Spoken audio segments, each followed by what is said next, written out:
মানুষের সামনে উপস্থিত হয়েছে এটা সত্য, কিন্তু এখানে যে মানুষজন রয়েছেন এই অল্প কিছু মানুষ পুরো পঞ্চগড়ের ভাগ্যের চাকা পরিবর্তন করতে পারে এবং সেই বিশ্বাসটুকু আছে, সেই স্বপ্ন বা প্রত্যাশাটুকু আমরা করি বলেই আমরা আসলে আজকে সবাই এখানে উপস্থিত হয়েছি।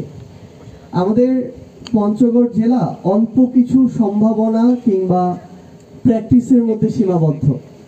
আমাদের এখানে কিছু রবি শস্যের চাষ হয়, যেটার আসলে দাম অনেক ক্ষেত্রেই সিন্ডিকেট, রাজনৈতিক অবস্থা, দেশের সিচুয়েশন এগুলোর উপরে ডিপেন্ড করে। সো মানুষ অনেক কষ্ট করে কৃষি ফসল করে, বিভিন্ন জিনিস চাষ করে, কিন্তু দিন শেষে লাভ হবে কিনা, ঠিক মতো তার সংসার চলবে কিনা এই নিশ্চয়তা কিন্তু থাকে না।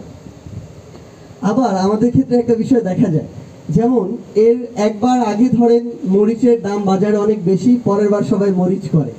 আবার এবার আলুর দাম অনেক কম, আগামীবার দেখবেন আলু তেমন কেউ করবে না, কিন্তু যেটা আগামীবার তেমন কেউ করবে না ওইটার দাম আবার অনেক বেড়ে যাবে। সো বরাবরই দেখা যায় যে একটা চর্চার মধ্য দিয়ে অধিকাংশ ক্ষেত্রে কৃষক কিন্তু খুব একটা বেশি লাভ করতে পারে না। তো সেই জায়গায় আমাদের পঞ্চগড়কে এখন যদি আমরা বাংলাদেশের সামনে পরিচয় করতে চাই, তখন মেইনলি আমরা কিসের কথা বলি? পঞ্চগড়ে পাথর উত্তোলন হয়, পঞ্চগড়ে চা চাষ হয়, যদিও এই দুইটার পরিমাণ অনেক কম। ওয়ালটন আবারও মিলিয়নিয়ার অফারে ওয়ালটন ফ্রিজ কিনে আপনিও হয়ে যেতে পারেন মিলিয়নিয়ার। এবং এর চেয়ে বেশি পরিমাণ কিন্তু সিলেট অঞ্চলে হয়।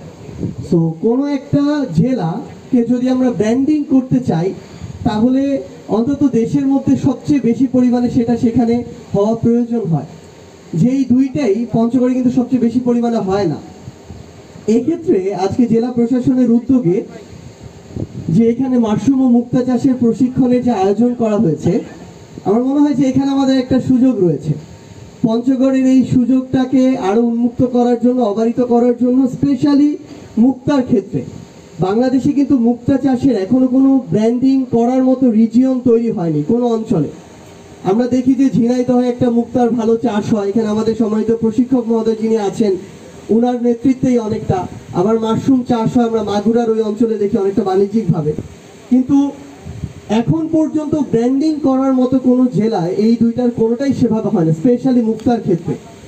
সো আমরা যদি আমাদের জায়গা থেকে এটার জন্য আলাদা কিন্তু অনেক বড় আয়োজনের প্রয়োজন নেই, আমরা স্বাদু পানিতে এটা করতে পারি। আমার এই ক্ষেত্রে কিছুটা কমন পড়েছে, আমার গ্র্যাজুয়েশন মাস্টার্স লেভেলে এই রিলেটেড পড়াশোনা ছিল।